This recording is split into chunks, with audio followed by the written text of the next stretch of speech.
शकील अहमद खान साहब ने आपके दरमियान रखी। एक उद्घोषणा है, एक ऐलान है। कोई कोमल कुमारी, कोई छोटी बच्ची अगर 10 साल की है,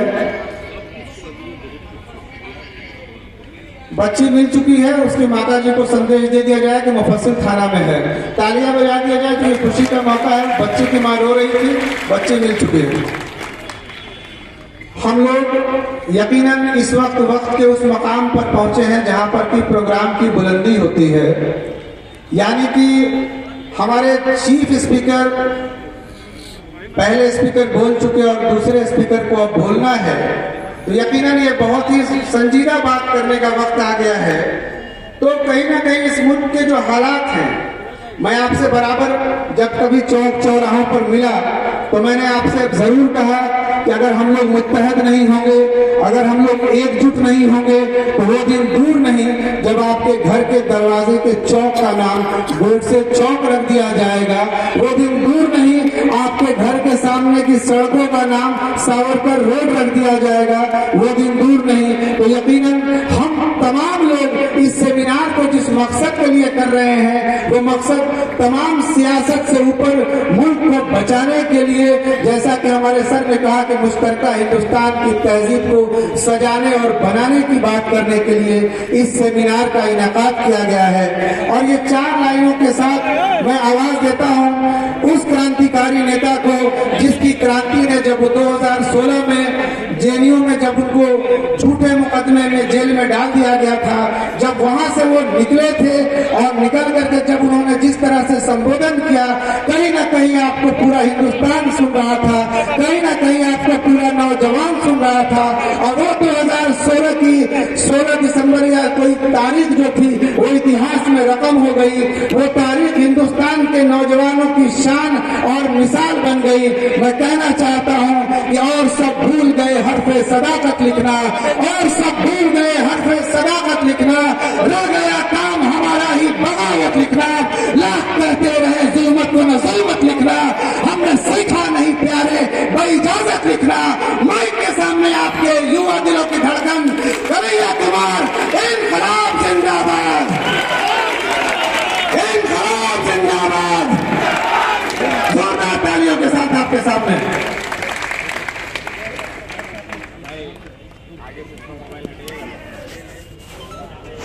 मेरी आवाज जहां तक पहुंच रही है, आप तमाम आदरणीय बुजुर्गों का, नौजवान दोस्तों का, माताओं बहनों का, दुकानदार साथियों का, ठेला रिक्शा चलाने वाले, टेम्पू चलाने वाले, बस ट्रक चलाने वाले, मेहनत मजदूरी करके, नौकरी करके, बिजनेस करके अपने परिवार का भरण पोषण करने वाले आप तमाम मेहनत का आवाम का मैं क्रांतिकारी इस्तकबाल करता हूं, आपका हार्दिक अभिनंदन करता हूं।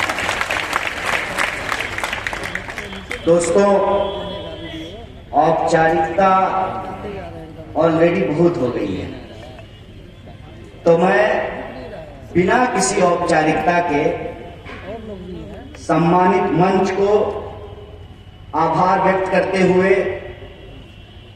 इस सेमिनार की अध्यक्षता कर रहे अध्यक्ष मंडल के साथियों को शुक्रिया अदा करते हुए कि आपने मुझे तीसरी बार सिवान आने का अवसर प्रदान किया है।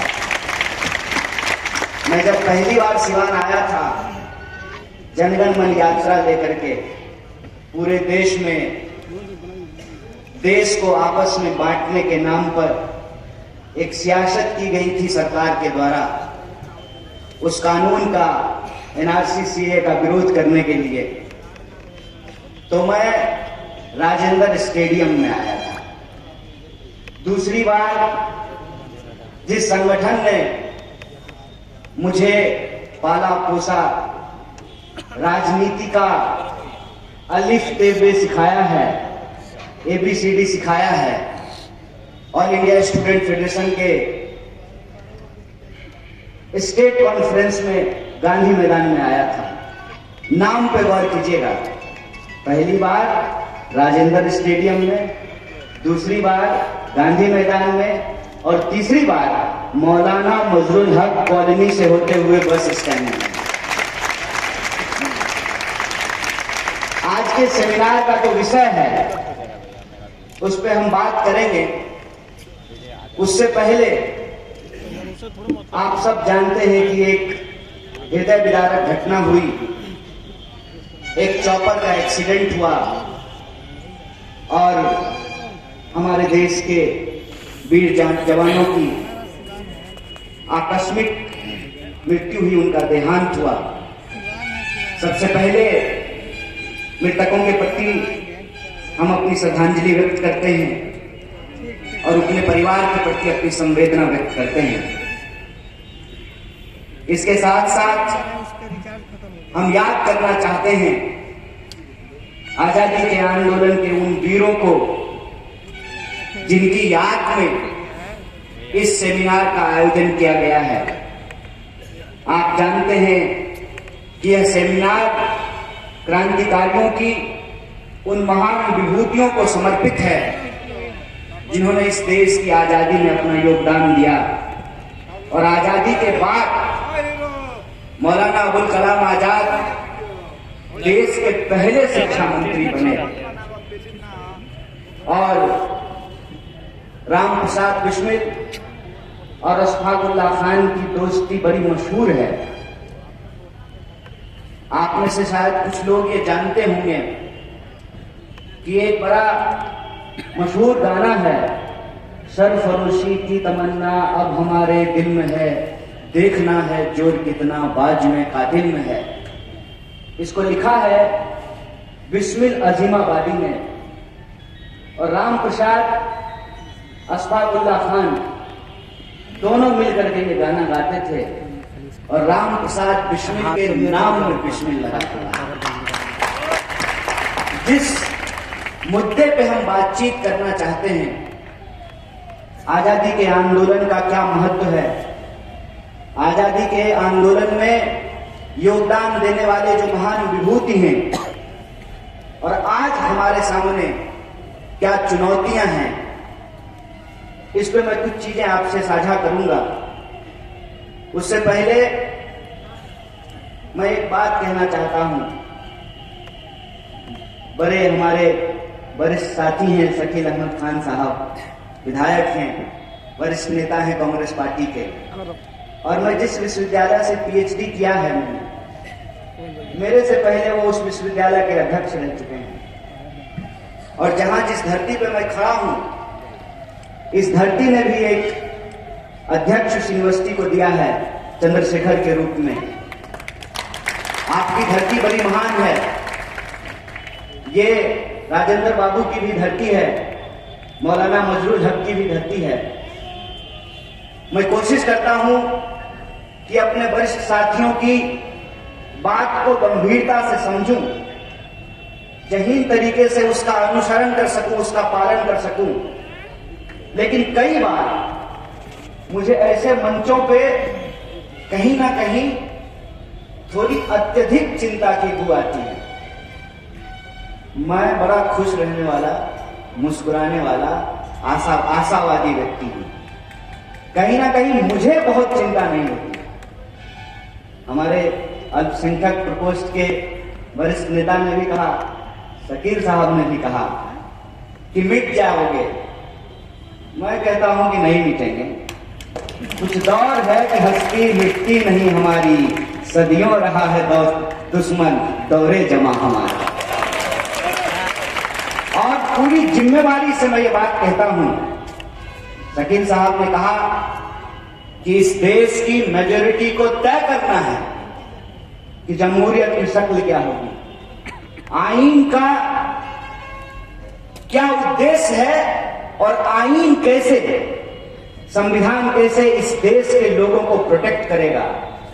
मेरा नाम कन्हैया है। मेरी मां ने नहीं सोचा था कि मोदी नाम का कोई आदमी देश का प्रधानमंत्री होगा और वो मोदी जिस महिला को छोड़ करके चले गए उनका नाम यशोदा है। मैं ये नाम इसलिए ले रहा हूं कि अगर कंस है तो कन्हैया भी होगा। बिल्कुल चिंता की बात नहीं है। सिर्फ और सिर्फ अपनी जिम्मेवारियों को उठाने की, निभाने की जरूरत है। क्या है जिम्मेवारियां? सबसे पहली जिम्मेवारी यह है कि सच सच होता है, सच पर से कभी हम अपना भरोसा ना छोड़ें। झूठ 100 बार क्या 1000 बार कहा गया हो, लेकिन यह बात नहीं बदली जा सकती है कि गोडसे ने, जो अपने आप को सबसे बड़ा हिंदूवादी कहता था, वो एक ऐसे व्यक्ति की हत्या की जो कहते थे रघुपति राघव राजा राम, पतित पावन सीताराम, ईश्वर अल्लाह तेरो नाम, सबको सन्मति दे भगवान। यह सत्य नहीं बदला जा सकता है। इतिहास बदलने की बात करते हैं। अरे साहब, जिससे वर्तमान नहीं संभल रहा हो वो इतिहास क्या बदलेगा। और जहां तक आजादी का सवाल है, हमारे मित्र सुशील भाई ने कहा कि एगो को पद्मश्री दिया गया है और कहती हैं कि आजादी भीख में मिला है। ठेठ बिहारी आदमी है। हमारे यहाँ एक बात कही जाती है, बंदर क्या जाने अदरक का स्वाद। और अगर हम और बेगूसरैया भाषा में बोले तो कहते हैं उसको बानर क्या जाने आदि का स्वाद। तो उस मुहावरे के तर्ज पे मैं ये कहता हूं, जैसे बानर क्या जाने आदि का स्वाद, वैसे संघी क्या जाने आजादी का स्वाद। जो आजादी के लिए लड़ता है, जिसने कुर्बानियां दी हैं, जो उस विरासत से अपने आप को जोड़ करके देखता है, वो उसके महत्व को समझता है। आजादी की बात हम भी करते हैं, आजादी का नारा हम भी लगाते हैं। देश से आजादी नहीं चाहते, देश के लोगों की जो समस्याएं हैं, उन समस्याओं से आजादी चाहते हैं। हम चाहते हैं कि सिस्टम का जो करप्शन है, जिसका जिक्र हमारे साथी सुशील ने किया, कि अंग्रेजों का बनाया हुआ पुल टिका हुआ था, अंग्रेजों को हमने भगा दिया। हमने जिनको अपना समझ करके कुर्सी थमाई, उन्होंने पुल बनाया, अंग्रेजों के पुल को तोड़ दिया और उनका पुल अंग्रेजों से बहुत कम समय में धराशायी हो गया है। हम इस लूट से आजादी चाहते हैं और हम अपनी जिम्मेवारी ये समझते हैं कि अगर देश को कोई बेचने पे उतारू है तो हम बचाने वालों की हुजूम भी तैयार करेंगे। इसी जिम्मेवारी के तहत मैं आपके बीच में आया हूं और आज हम आजादी के आंदोलन को इसलिए याद कर रहे हैं कि डॉक्टर बाबा साहब भीमराव अंबेडकर ने कहा है कि जो पीढ़ी अपना इतिहास भुला देती है उसका भविष्य सुरक्षित नहीं होता है। और हमारा इतिहास ये है कि इस देश के भीतर तमाम तरीके के उतार चढ़ाव के बीच 1947 में जब देश को आजादी मिली तो उस आजादी के आंदोलन के दौरान जो एक सामाजिक एकता बनी थी, एक तरफ वो लोग थे जो कहते थे कि ये एकता हम बचा करके रखेंगे, दूसरे तरफ वो लोग थे जो कहते थे हम अपना हिस्सा लेकर के अलग हो जाएंगे। जो अपना हिस्सा लेकर के अलग हो गए, आज उनके नाम पर, उनकी भाषा बोल करके हमारी एक जहदी को, हमारी एकता को तोड़ने की कोशिश की जा रही है और ये कोशिश खतरनाक है।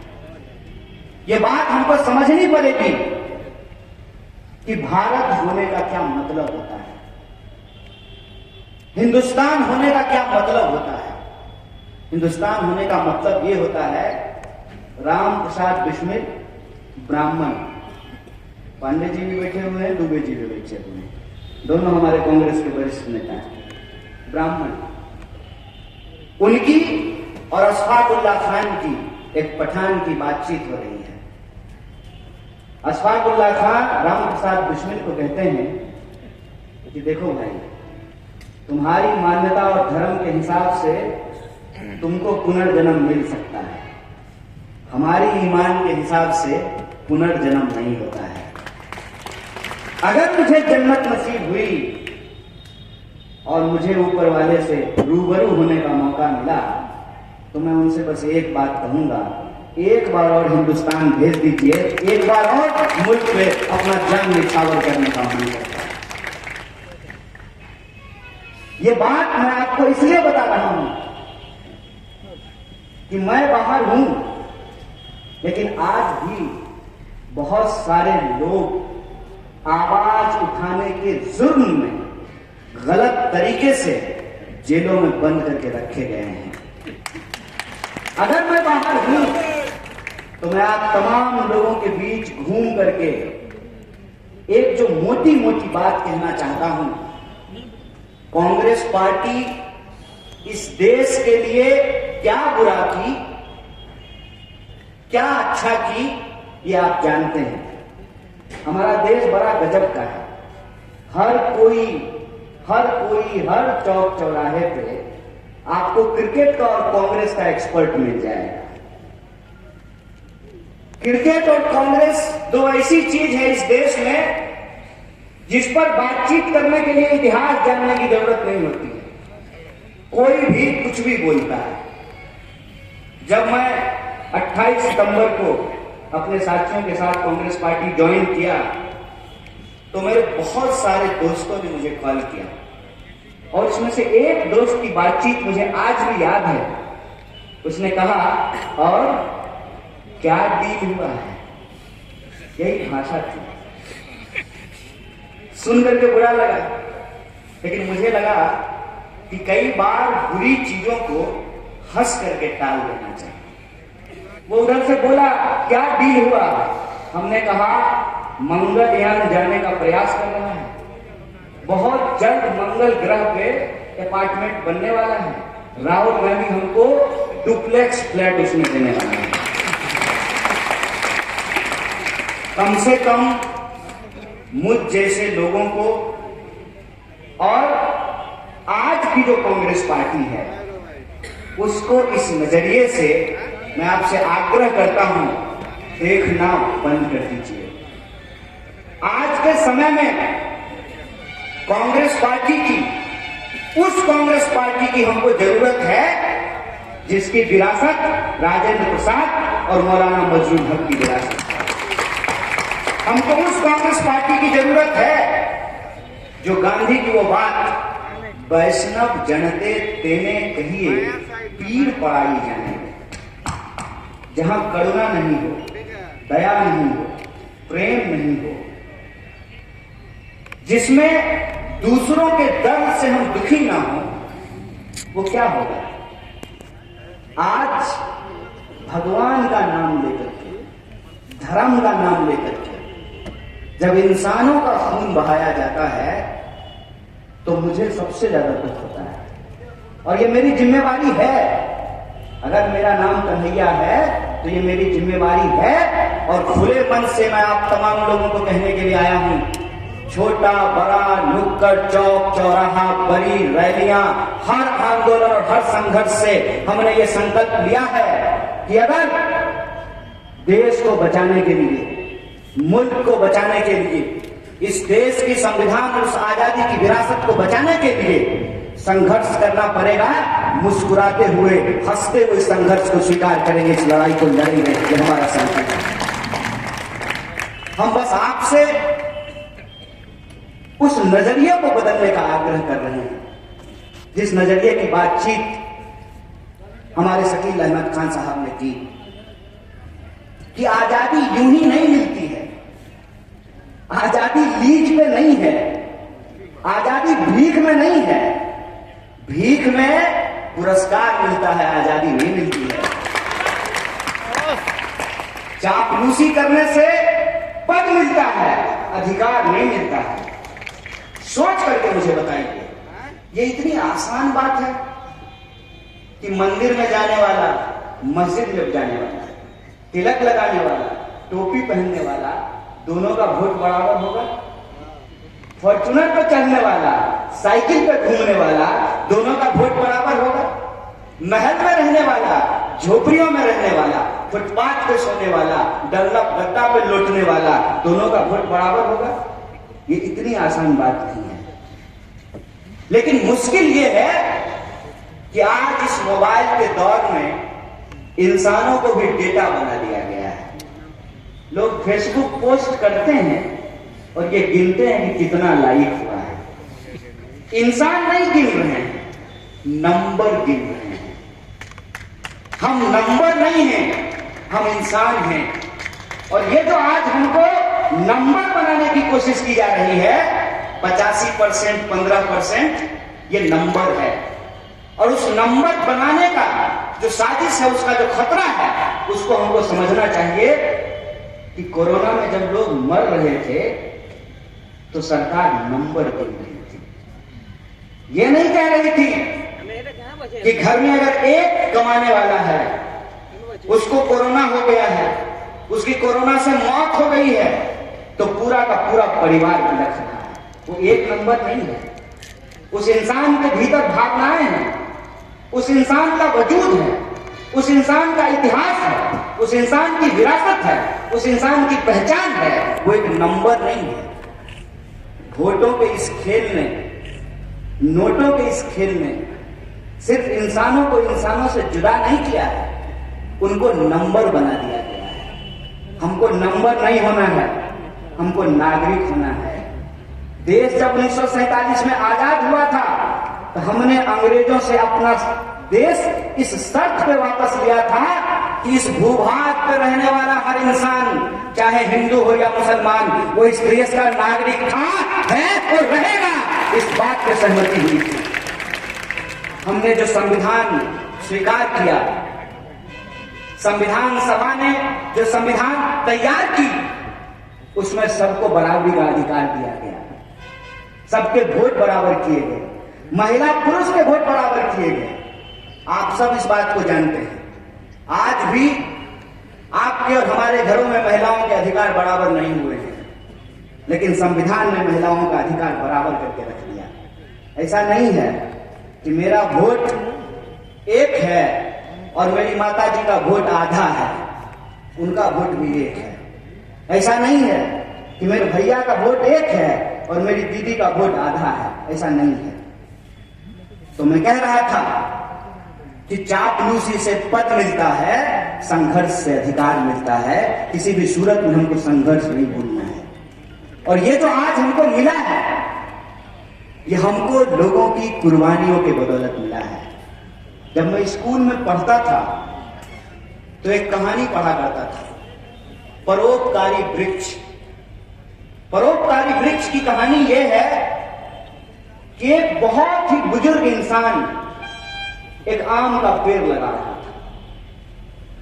तो एक नौजवान आदमी उससे पूछता है, करे साहब क्यों पेड़ लगा रहे हैं, आप तो मर जाएंगे, इसका फल भी नहीं खा पाएंगे।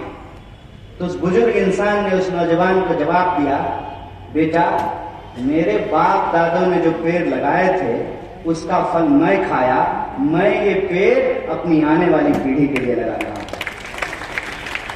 सवाल जब हम उठा रहे हैं कि आजादी के आंदोलन में जिन लोगों ने हिस्सा लिया, जिस विरासत को बचाने की कोशिश की गई, जिन अधिकारों को सुरक्षित किया गया, उस अधिकारों को बचाना इसलिए जरूरी है कि उसका फायदा जो हमको मिला है, हमारी आने वाली पीढ़ी का ये हक है, तो उससे ज्यादा फायदा उसको मिले और वो फायदा उनको मिले, वो फायदा हम उनके लिए सुनिश्चित कर सकें। ये जिम्मेवारी आज हमारे कंधे पे है। वरना यह सवाल आने वाली पीढ़ी पूछेगी कि सिर्फ कारवां लूटने वाला जिम्मेवार नहीं होता है, कारवां लुटाने वाला भी जिम्मेवार होता है। और जब कारवां लुट रहा था तो आप क्या कर रहे थे? और मैं अपनी एक नादानी, अपनी एक बचपना आपसे साझा करता हूं। जब मैं स्कूल में पढ़ता था उस वक्त दूरदर्शन था। पूरे गांव में गिनती के पूरे मोहल्ले में 2 टीवी हुआ करते थे और उस टीवी पे दोपहर को 2:30-3 बजे एक सीरियल आया करता था। उस सीरियल का नाम था युग, जिसके टाइटल सॉन्ग में कहता था युग बदला बदला हिंदुस्तान। जब वो सीरियल में देखता था, एक दिन बड़े भोलेपन से मैंने अपनी दादी को पूछा कि दादी, जब गांधी जी देश के लिए लड़ रहे थे तो दादाजी क्या कर रहे थे? वो सवाल मुझे आज तक याद है, वो सवाल मुझे आज तक याद है। और मैं उस सवाल को याद करके ये सोचता हूं कि कल को आपकी नस्लें भी पूछेगी कि जब देश लुट रहा था तो हमारे घर वाले क्या कर रहे थे। आपको ये तय करना है, जिनको देश बेचना है वो भाजपा के साथ जाएं और जिनको देश बचाना है उनको कांग्रेस के साथ आना है। और मैं एक राजनीतिक पार्टी के तौर पे यह आह्वान नहीं कर रहा हूं। आजादी का आंदोलन जिस पार्टी ने लीड किया है, आजादी के आंदोलन की जो विरासत है, उस विरासत के आधार पे जो संविधान की रचना हुई है और उस मंत्रिमंडल की खासियत देखिए। पंडित जवाहरलाल नेहरू देश के पहले प्रधानमंत्री हैं। वो इतने सहिष्णु थे कि उसी मंत्रिमंडल में डॉक्टर बाबा साहब भीमराव अंबेडकर भी थे और श्यामा प्रसाद मुखर्जी भी थे। और आज एक आदमी बड़बोलेपन में खरीदे हुए मीडिया के सामने खड़ा होकर के कहता है कि आज की परिस्थिति होती तो संविधान नहीं लिखा जा सकता है, आज की परिस्थिति होती तो जो लोग संवैधानिक बात करने वाले लोग हैं, जो सही को सही और गलत को गलत कहने वाले लोग हैं, आप यूएपीए लगा करके उनको जेलों में भर दिए होते। आपको शुक्रगुजार होना चाहिए इस देश के आजादी के आंदोलन का, आपको शुक्रगुजार होना चाहिए इस देश के संविधान का कि आप कहते हैं, चलिए हम मान लेते हैं, आप कहते हैं कि हमने चाय बेची, हालांकि हम आपको रेलवे बेचते हुए देख रहे हैं। अगर एक चाय बेचने वाला का बच्चा देश का प्रधानमंत्री बन पाया है तो ये वो विरासत है जिस विरासत को सेलिब्रेट करने के लिए आज हम यहाँ इकट्ठा हुए हैं। ये वो दोस्ती है जिस दोस्ती को हम कहते हैं राम प्रसाद बिस्मिल और अशफाकुल्लाह खान की दोस्ती। ये वो विरासत है जिस विरासत से हर किसी को, क्या हिंदू क्या मुसलमान, क्या सिख क्या ईसाई, क्या ब्राह्मण क्या दलित, क्या पिछड़ा क्या अति पिछड़ा, क्या महिला क्या पुरुष, सबके अधिकार बराबर किए गए। और आज जब आपको उसको और आगे बढ़ाना था तो आप रोज नया नुक्स निकाल करके इंसान को आपस में लड़ाने की कोशिश करते हैं। कई बार तो मुझे ये लगता है कि गलती से किसी ने बंदर के हाथ में उस तरह थमा दिया हो और वो उस तरह से कभी खुद का गाल काटेगा, सामने जो पड़ेगा उसका गाल काटेगा। आप हालत देखिए कि देश के अंदर हम कहां रहते हैं। टीवी आपका है, रिचार्ज आप कराते हैं, कितने आपके मुद्दे होते हैं, कितने मुद्दे होते हैं। बिहार का चैनल देखते होंगे ना, बताइए कि बिहार के कितने मुद्दे, आपके जिले के मुद्दे, जिस चैनल को आप दिन रात देखते हैं। 300 रुपया कितना का रिचार्ज होता है सुशील भाई टीवी में? 399। 400 रुपया खर्च करके जो आप टीवी देख रहे हैं, वो जो आपका सिवान का टूटा हुआ पुल है, दिखाया है कोई चैनल? दिखाया है कोई चैनल? ठीक, जो आपका मुद्दा दिखाना बंद कर दिया है, आप उसको देखना क्यों नहीं बंद कर देते हैं? क्या काम है भाई? अगर हम सरकार चुनते हैं, जनप्रतिनिधि चुनते हैं, तो उनका काम है कि हमारा मुद्दा उठाएं, हमारी समस्याओं के ऊपर समाधान लेकर के आए। टीवी में दिन रात मुर्गा लड़ाई चलता है। और मैं हाथ जोड़ करके आपसे निवेदन करता हूं कि अगर मुझे किसी विरासत से जोड़ना है तो गांधी की विरासत से जोड़िए, मुझे गोडसेवादियों से मत जोड़िए। मैं अपना नाम किसी भी ऐसे व्यक्ति के साथ लेना पसंद नहीं करूंगा जिसका काम है दिन रात नफरत फैलाना। ये मेरी मजबूरी है, मैं वो करना नहीं चाहता हूं, मैं करना नहीं चाहता हूं। मैं नहीं चाहता हूं कि कीचड़ में उतर करके कीचड़ से कीचड़ को साफ करने की कोशिश की जाए। कीचड़ से कीचड़ साफ नहीं हो सकता है, ये इंसानियत नहीं है। आपको कुत्ता काट लेता है तो आप पलट के कुत्ता थोड़ी काट लेते हैं। ये मजबूरी है, ये मजबूरी इसलिए है कि मैं इनको बताना चाहता हूं इस भ्रम में मत रहो कि तुमको लोगों ने वोट दे दिया, तो जिन मुद्दों के ऊपर तुमको वोट दिया है तुम उन मुद्दों पे काम न करके दिन रात हिंदू मुसलमान करके समाज में नफरत फैलाओगे और तुमको कोई बोलने वाला नहीं है, तो हम डट करके खड़ा हैं, हम बोलेंगे। लेकिन मैं ये समझता हूं कि सिर्फ 2, 4, 10, 50 लोगों के बोलने से कुछ नहीं होता। और हमारे बिहार के साथियों से, जैसा कि सुशील भाई ने कहा कि हम हर गांव, हर गली, हर चौराहा, हर नुक्कड़, हर शहर, हर बस्ती जाना चाहते हैं। हम बिहार के लोगों से बात करना चाहते हैं, संवाद करना चाहते हैं।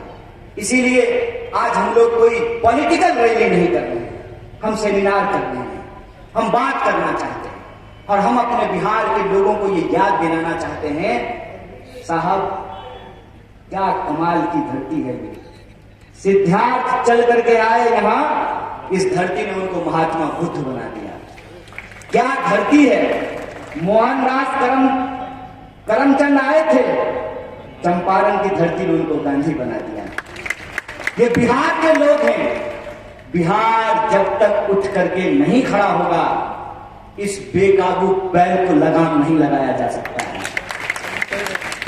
इस बेकाबू बैल को लगाम लगाने के लिए बिहार के लोगों को यह स्मरण करने की जरूरत है कि हमारी गौरवशाली परंपरा क्या है। हमारी गौरवशाली परंपरा यह है कि घमंड हो गया था नंद वंश के राजाओं को, जनता के ऊपर जुल्म कर रहे थे। एक चरवाहे को चाणक्य ने सबसे बड़ा सम्राट बना दिया था। हम उस धरती से आते हैं जो अशोक की राजधानी है। हम उस भूमि से आते हैं जो ज्ञान की भूमि है, जहां नालंदा विश्वविद्यालय का निर्माण हुआ। हम उस तप की भूमि से आते हैं जहां एक से एक सन्यासी पैदा हुए, जहां महावीर हुए। हम उस भूमि से आते हैं कि इस देश को जब भी जरूरत हुई है, सन 57 की उस लड़ाई में वीर कुंवर सिंह ने अपना हाथ काट करके नदी में प्रवाहित कर दिया था। हम उस भूमि से आते हैं कि जब सिस्टम नकारा हो जाए तो दशरथ मांझी छेनी और हथौड़ी लेकर के पहाड़ काट करके रास्ता बना दिया। हम उस भूमि से आते हैं 1942 के भारत छोड़ो आंदोलन में जब महात्मा गांधी ने कहा करो या मरो, गांव गांव गलियों गलियों में आंदोलन हुआ। कोई ऐसा गांव नहीं है जहां आपको कुछ स्वतंत्रता सेनानियों का परिवार नहीं मिलेगा। और मुझे गर्व है कि मैं स्वतंत्रता सेनानी के परिवार से आता हूं। बचपन का वो सवाल जब मैंने अपनी दादी को पूछा था तो मेरी दादी ने कहा था कि गांधी जी बाबा के नेतृत्व में हमारे परिवार के हर नौजवान इस देश की आजादी के लिए लड़ रहे थे, तो हमारी पुरखों ने जो आजादी हमको दिलाई है उस आजादी की रक्षा करेंगे। जो संविधान हम तमाम इंसान को बराबर करता है उस विरासत को हम बचाएंगे। और ये लड़ाई किसी पार्टी को बचाने की लड़ाई नहीं है। ये लड़ाई मुझे, इन्हें या उनको मुख्यमंत्री बनाने की लड़ाई नहीं है। ये लड़ाई किसी पार्टी को दोबारा सत्ता में लाने की लड़ाई नहीं है। मैं ये बात नहीं कह रहा हूं। मैं कहता हूं कि मैं आज उस पार्टी का दामन थामा है मैंने जिस पार्टी की एक बड़ी खास बात है। कोई कहता है कि मैं मुसलमान का पार्टी हूं, कोई कहता है कि हिंदू का पार्टी हूं, कोई कहता है पिछड़ों की पार्टी हूं, कोई कहता है कि अगरों की पार्टी है। कांग्रेस पार्टी एक ऐसी पार्टी है जो किसी की नहीं है, ये सबकी पार्टी है।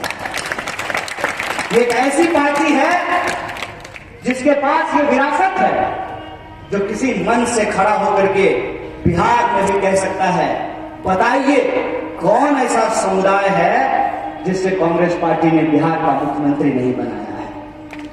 मैं ये बात आपको इसलिए याद दिला रहा हूं कि मैं आपको ये नहीं कह रहा हूं कि आइए और आप कांग्रेस की सदस्यता ले लीजिए।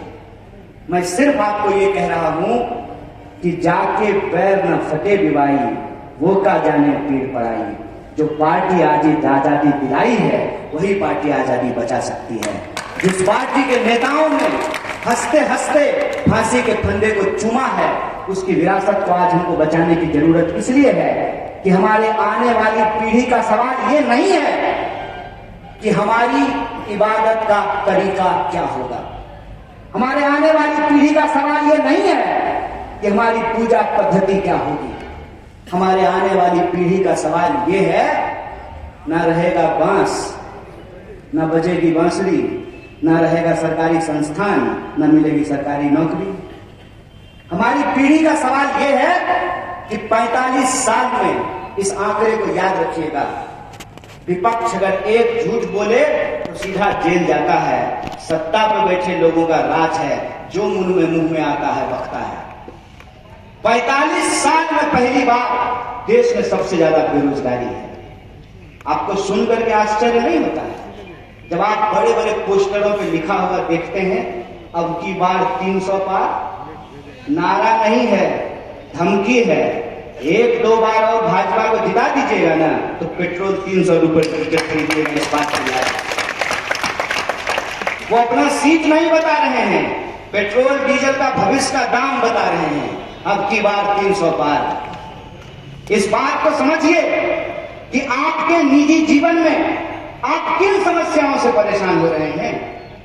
मैं अपने साथी के घर पे गया, बीचों बीच बाजार में दिन में मच्छर जो है ना, हिंदी का गाना गुनगुना रहा था। आपके आ जाने से कोई ऐसा गली मोहल्ला नहीं है जिसके नाली के ऊपर ढक्कन है। कोई ऐसा गली मोहल्ला नहीं है जहां जाकर के अगर आपको मन में ये ख्याल आए कि सपोज करो कि कभी भूकंप आ जाए तो फायर ब्रिगेड की गाड़ी नहीं घुस सकती है, एम्बुलेंस नहीं घुस सकता है। यहां डॉक्टर साहब लोग बैठे हुए हैं। अभी कोरोना की स्थिति में हमने देखा है कि क्या हुआ है। सरकार का एक भी हेल्पलाइन नंबर काम नहीं कर रहा था, एक भी हेल्पलाइन नंबर काम नहीं कर रहा। फिर किस लिए सरकार है, किस लिए हम जनप्रतिनिधियों का चुनाव करते हैं? आप सोच करके बताइए कि मैं जो कह रहा हूं कि हमारे आने वाली पीढ़ी का सवाल यह है कि अगर एयर इंडिया नहीं बचेगा तो सिंधिया जी क्या करेंगे? ढोलक बजाएंगे? क्या करेंगे आप विमान मंत्री लेकर के जब विमान ही नहीं बचेगा? क्या करेंगे आप जब रेलवे ही नहीं बचेगा तो रेल मंत्री क्या करेंगे? सब कुछ ये अपने दोस्तों के हाथ में दे देना चाहते हैं। नारा लगाते हैं देश का और राष्ट्र की संपत्ति देते हैं दोस्त को। ये कैसा राष्ट्रवाद है भाई? क्या आप राष्ट्रीय संपत्ति बेच रहे हैं? कोई इनसे सवाल क्यों नहीं पूछता है? क्या आप देश का नाम लेते हैं तो देश की संपत्ति क्यों बेच रहे हैं? तो सरकार की तरफ से, सरकार नहीं कहती है, ऐसे ही आजकल तो 300 रुपया में रिचार्ज नहीं होता है। खाली मोबाइल रिचार्ज पे दिन भर जो व्हाट्सएप मैसेज भेजते रहता है ना, पहले मैसेज भेजेगा फटाफट 100 लोगों को भेजिए, 10 लोगों को भेजिए, मनोकामना पूर्ण हो जाएगा। अगला ही बार ऐसा मैसेज आएगा कि इंसान को इंसान आपस में बांट दे। इतिहास का ऐसा ज्ञान जो इतिहास है ही नहीं, झूठ का कचरा है। उनका तर्क ये आता है घाटे में चल रही थी, घाटे में चल रही थी तो क्या मुनाफा कमाने के लिए बनाए हैं सरकार? अगर मुनाफा कमाने के लिए आप मुख्यमंत्री और प्रधानमंत्री चुनते हैं तो फिर ये लोग क्यों सीधे अंबानी और अदानी को मुख्यमंत्री और प्रधानमंत्री ना बना दिया जाए? सरकारी संस्थान सिर्फ मुनाफा कमाने के लिए नहीं होता है। सरकारी संस्थान सरकार होने का जो मतलब है, जो उद्देश्य है, उसको पूरा करने के लिए होता है। अब सोच करके हमको बताएंगे, रेलवे नहीं होगा तो रिजर्वेशन कहाँ होगा? और रिजर्वेशन क्यों होना चाहिए? जब एफर्मेटिव एक्शन नहीं होगा तो सरकार क्यों होना चाहिए? सरकार अगर हमको ट्रांसपोर्ट की फैसिलिटी नहीं देगी, हेल्थ की फैसिलिटी नहीं देगी, सड़क की फैसिलिटी नहीं देगी, सिक्योरिटी नहीं देगी, तो सरकार को हम टैक्स क्यों देंगे? हम ये नहीं कह रहे हैं कि प्राइवेट सेक्टर नहीं होना चाहिए। प्राइवेट सेक्टर इस देश में था, है और रहेगा, क्योंकि हमारी देश की जरूरतें इतनी ज्यादा हैं, हमारी आबादी इतनी ज्यादा है कि प्राइवेट सेक्टर रहेगा। लेकिन अनुभव क्या कहता है? अनुभव तो ये कहता है ना कि अगर पटना यूनिवर्सिटी नहीं ठीक से काम करेगा तो प्राइवेट इंजीनियरिंग कॉलेज भी नहीं पढ़ाएगा, आपसे 10 लाख रुपया ले लेगा, लेकिन आपके बेटे को प्रधानमंत्री की तरह A+B का होल स्क्वायर नहीं पता होगा। आपका बेटा भी हो सकता है देश का प्रधानमंत्री बन जाए, लेकिन इंजीनियर तो नहीं बन पाएगा। यह शिक्षा की हालत कर दी गई। सरकार का काम है कि वो जनता से टैक्स लेती है, बदले में जनता को बेसिक सुविधाएं देती है, और जिनके पास पैसा है वो प्राइवेट इलाज करा सकते हैं, जिनके पास पैसा है वो प्राइवेट स्कूल में पढ़ा सकते हैं। लेकिन सरकार इसलिए होती है कि वो अपनी योजनाओं को, जो जनता के लिए योजना है, उसको सरकारी संस्थानों में लागू कर सके। जब सरकारी संस्थान नहीं होंगे तो आयुष्मान भारत कहां लागू होगा? और आयुष्मान भारत में क्या होता है, कितने लोगों का इलाज होता है? ये हमारी आज की पीढ़ी की सवाल है। इस सवाल को गुमराह करने के लिए देश की जनता के जो बुनियादी मुद्दे हैं, रोजी रोटी, कपड़ा, मकान, शिक्षा, स्वास्थ्य, सड़क, बिजली, पानी, इसको गुमराह करने के लिए इंसान को इंसान से बांटा जा रहा है, इंसान को इंसान से लड़ाया जा रहा है। तो मैं आपको एक बात याद दिलाना चाहता हूं कि यह देश सबका था, सबका है और सबका रहेगा। इसके लिए हमको एकजुट रहने की जरूरत है। किसी भी पहचान के आधार पर अगर कोई राजनीति हमको बांटेगी तो हम नहीं बटेंगे, और एक साथ हम राम प्रसाद बिस्मिल और अशफाकुल्लाह खान की विरासत की रक्षा करेंगे। इसी आशा और विश्वास के साथ आप तमाम लोगों को शुक्रिया अदा करते हुए धन्यवाद देते हुए बात खत्म करूंगा। शुक्रिया। इनकलाब जिंदाबाद। जय हिंद, जय भारत, जय बिहार। राष्ट्रगान के लिए आप सब लोग खड़े हो जाएंगे। राष्ट्रगान से हम लोग इस सेमिनार का समापन करेंगे। जनगण मन अधिनायक जय हे भारत भाग्य विधाता, पंजाब सिंध गुजरात मराठा द्राविड़ उत्कल बंगा, विंध्य हिमाचल यमुना गंगा, उच्छल चलति तरंगा। तब शुभ नामे जागे, तब शुभ आशीष मांगे, गाहे तब जय